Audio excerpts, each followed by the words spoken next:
REKR stock analysis next week and onward. Is it a buy or not? Watch this 1-minute video till the end, find out.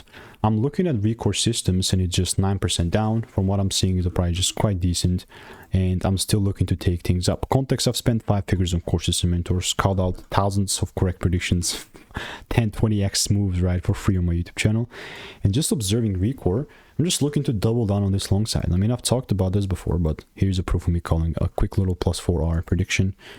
You can check out the link yourself, or if you're lazy, we're checking it out together. Here it is. Right, this was made a month ago, 5th of January.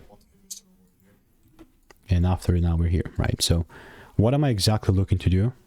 Still double down on this long side, but I'm only going to buy if I see a double break. If not, you bet I'm not gonna buy. So stay tuned. If you want to make more money trading in a simple, lean way, click the first link in the description. It's a free newsletter, and I'll see you in the next one. Goodbye.